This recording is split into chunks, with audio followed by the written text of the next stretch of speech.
Film ini mengisahkan tentang seorang ibu bernama Lironan yang ingin menyelamatkan putrinya dari sebuah kutukan.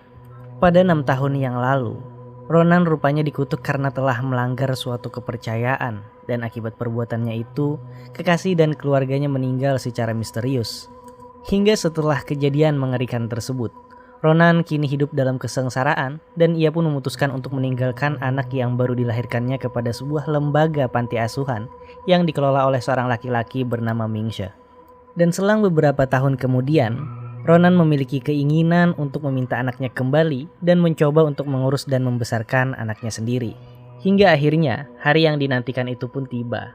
Mingsha, pengelola panti asuhan yang telah menjaga Dodo selama ini, mengembalikan Dodo pada ibunya. Rasa kebahagiaan tentu terlihat di wajah Ronan ketika ia akhirnya bisa kembali berkumpul bersama satu-satunya keluarga yang ia miliki, yaitu anaknya. Oleh karena itu, semua aktivitasnya kini mulai ia rekam lewat sebuah video amatir untuk mengabadikan momen-momen bersama anaknya itu. Namun siapa sangka, belum genap sehari kebersamaannya dengan anaknya di hari itu, gangguan dan teror-teror supranatural mulai menghantui lagi keluarga kecilnya.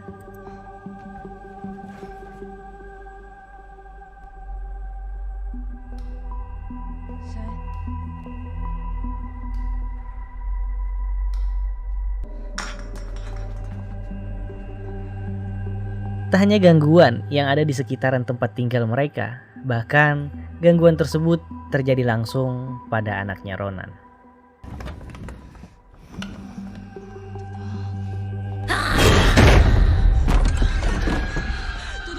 Begitu pula keesokan malam harinya, Dodo mengatakan kepada ibunya bahwa saat itu ia diganggu oleh makhluk tak kasat mata yang ia sebut sebagai penjahat.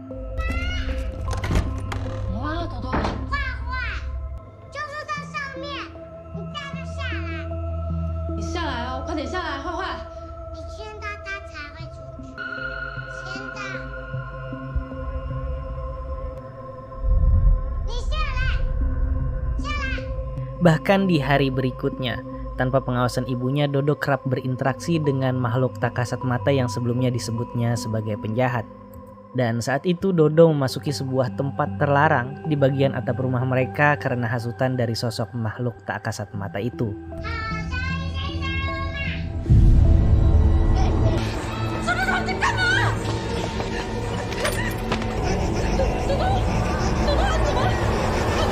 Akibatnya, setelah kejadian itu, Dodo mengalami kelumpuhan. Menurut keterangan dokter, pada awalnya Dodo terlihat baik-baik saja, namun perihal kejadian yang menimpa Dodo sulit dijelaskan secara medis. Dan karena kejadian yang baru-baru ini menimpa Dodo, Ronan kini dianggap tidak layak mengurus anaknya dan dinas setempat mencabut hak asuh Dodo atas Ronan.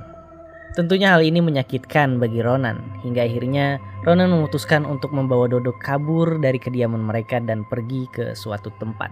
Dan Ronan kabur tidak hanya seorang diri, dia dibantu oleh Mingsha, orang yang dulunya merawat Dodo semenjak di panti asuhan. Rupanya semua kejadian itu berawal dari 6 tahun yang lalu, di mana dulu Ronan bersama pacarnya dan salah satu temannya berniat pergi ke suatu tempat untuk keperluan konten YouTube mereka dengan tema berburu hantu. Pada waktu itu, ia bersama kekasihnya pergi ke sebuah acara keluarga di daerah terpencil. Namun ternyata acara yang dihadiri Ronan bukan pertemuan keluarga biasa, melainkan ibadah dari sebuah kultus sesat yang dianut oleh keluarga tersebut. Dan dengan kamera yang tersembunyi, mereka bertiga mulai bertemu dengan ketua adat di daerah itu. Dan tidak disangka, salah satu tetua adat di sana mengetahui bahwa Ronan sedang dalam kondisi hamil. Setelah mengetahui hal tadi, Dom pun merasa khawatir dan mulai berpikir apakah tujuan utama mereka untuk merekam ritual di daerah itu akan dilanjutkan atau tidak, mengingat kondisi Ronan yang saat itu tengah dalam kondisi hamil. Namun Ronan mengatakan bahwa ia baik-baik saja dan siap untuk melanjutkan berburu konten supranatural, hingga mereka pun mulai mengintip secara sembunyi-sembunyi ritual adat yang dilakukan di sana. Dan di saat mereka mulai merekam secara diam-diam, seorang gadis kecil melihat apa yang mereka lakukan. Namun bukannya malah melaporkan perbuatan mereka, gadis kecil itu mengajak Ronan untuk pergi ke suatu tempat. Dan di tempat itu, patung-patung Buddha berjejer menghadap tembok.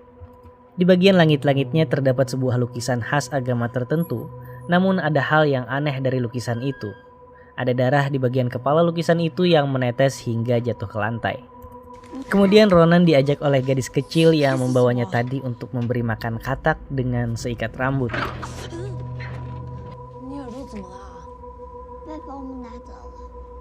Hingga tidak lama setelah itu, tiba-tiba seluruh patung Buddha yang sebelumnya berjejer menghadap tembok kini berubah arah.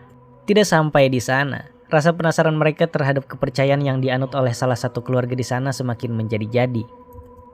Sampai-sampai mereka memutuskan untuk pergi ke sebuah tempat yang terkenal dengan mitos menyeramkannya, yaitu sebuah terowongan yang terkenal sebagai pembawa malapetaka. Dan akhirnya, sampailah mereka di depan terowongan yang dimaksudkan, yaitu sebuah tempat terlarang untuk dimasuki.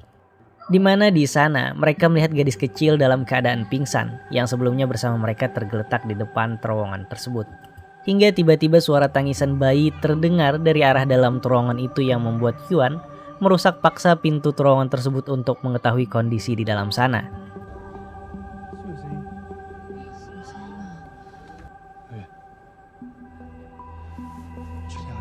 Merasa khawatir jikalau memang ada bayi sungguhan di dalam sana, Yuan pun bersama Dom akhirnya memasuki terowongan terlarang itu sambil merekam apa yang ada di dalam sana. Sementara yang lain masuk ke dalam terowongan, Ronan berada di luar menunggu si gadis kecil sadarkan diri.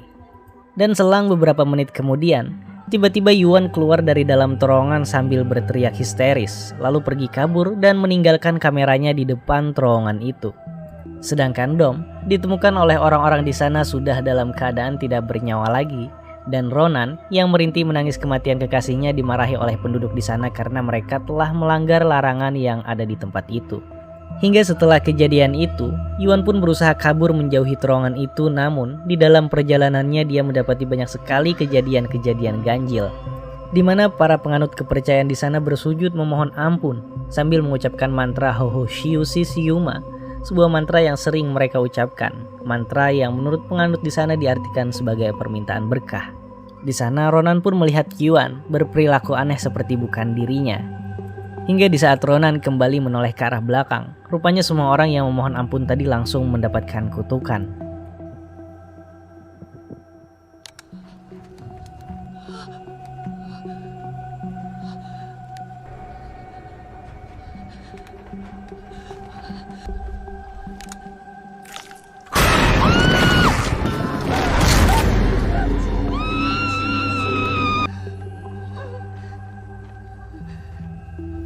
Hingga akhirnya Ronan pun kabur dari tempat tersebut. Kembali ke masa kini, setelah hak asuhnya dicabut, Ronan bersama Ming yang melarikan diri kini mencoba untuk pergi ke kediaman tabib untuk mengobati penyakit yang diderita anaknya. Di sana, tabib itu mulai melakukan sebuah ritual dengan sangat hati-hati, seolah apa yang telah dilakukan oleh Ronan pada masa lalu adalah pelanggaran yang sangat berat. Tabib itu pun mengatakan sebuah pantangan yang harus dilakukan agar ritual ini berhasil, yaitu Dodo tidak boleh dikasih makan selama 7 hari 7 malam dan meminta Ronan datang lagi 7 hari ke depan untuk ritual pelepasan kutukannya. Selama pantangan itu dijalankan, Ronan pun menghabiskan hari bersama anaknya dengan pergi ke tempat-tempat indah untuk melepaskan penat dan lelah mereka. Namun di suatu malam, Dodo mengalami demam tinggi dan Ronan bergegas membawanya pergi ke klinik terdekat. Akan tetapi semua dokter klinik yang didatanginya enggan menyuntik Dodo dikarenakan perut Dodo dalam keadaan kosong dan tidak ada makanan apapun yang masuk ke dalam lambungnya. Dan tidak kehabisan akal perjuangan Ronan untuk merawat anaknya. Akhirnya Ronan mencoba untuk belajar cara memasang infus lewat video tutorial.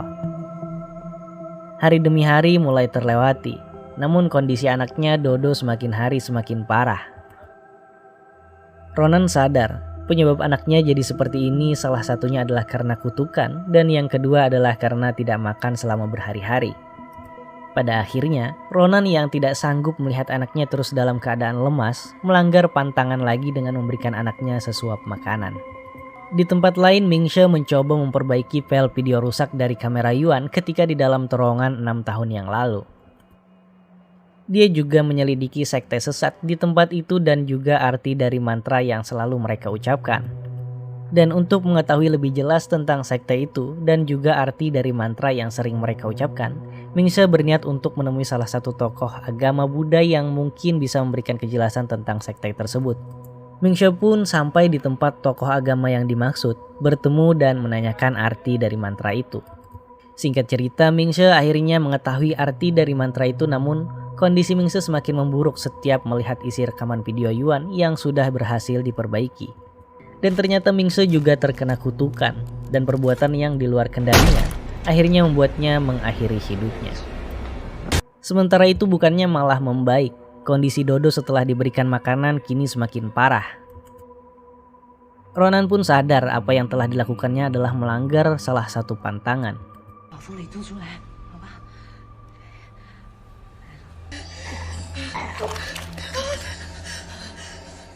Dia pun segera kembali ke kuil tabib sebelumnya.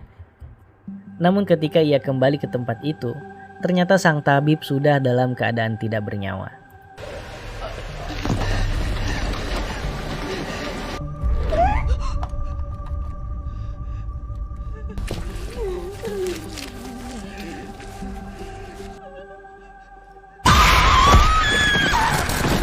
Keesokan harinya Ronan pun membuat sebuah video dan mengajak penontonnya untuk mengucapkan mantra.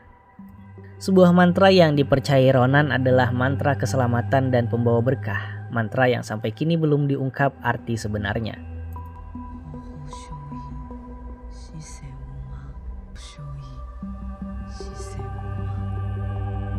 Dan Ronan mengajak semua orang untuk mendoakan anaknya dengan mantra tersebut karena sampai saat ini kondisi anaknya dalam keadaan kritis. Lalu kemudian Ronan mengajak penontonnya untuk melihat isi video dari kamera Yuan ketika ada di dalam terowongan. Dari video itu, Dom bersama Yuan yang mendengar suara tangisan bayi kini sudah mulai memasuki terowongan terlarang. Di setiap sudut terdapat sesajen. Lalu di dalam terowongan itu terdapat pembatas dengan tulisan mantra yang Dom potong untuk melaluinya.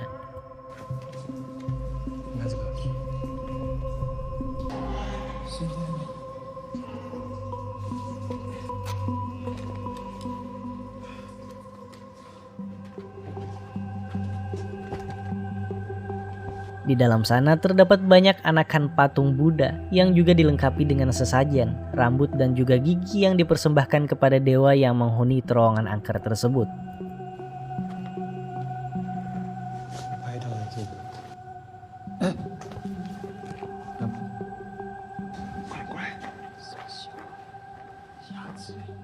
Lalu mereka pun melanjutkan perjalanan mereka hingga sampailah di ujung terowongan itu. Di mana di ujung terowongan itu terdapat patung Buddha dengan kepalanya yang tertutup oleh kain. Dan ketika Dom membuka tutup kain di kepala patung itu, Dom mulai tidak sadarkan diri.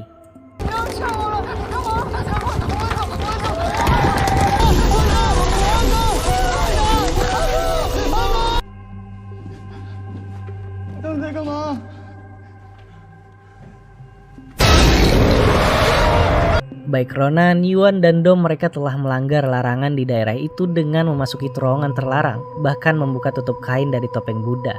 Dan itulah yang menyebabkan mereka dan siapapun yang ada di dekatnya juga terkena kutukan.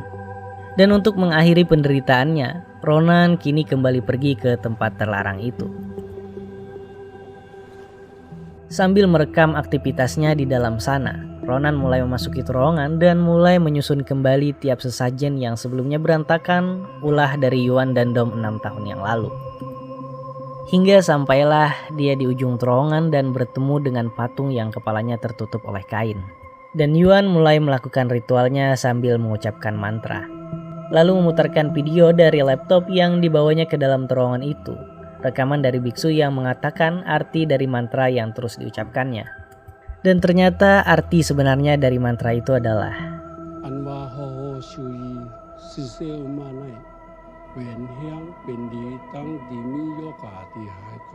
dari awal Ronan telah mengajak penonton mengucapkan mantra itu dengan mengatakan bahwa artinya adalah permintaan berkah dan keselamatan.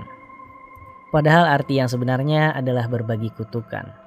Semenjak awal video Ronan sudah mengetahui arti dari mantra itu dan semakin banyak yang ikut melafalkan mantra itu bersamanya, maka semakin ringan kutukan yang dialami oleh anaknya. Lalu setelah itu Ronan kemudian mengajak penontonnya untuk menyaksikan apa yang ada di balik kain yang menutupi kepala patung Buddha. 이게 무슨 의미가?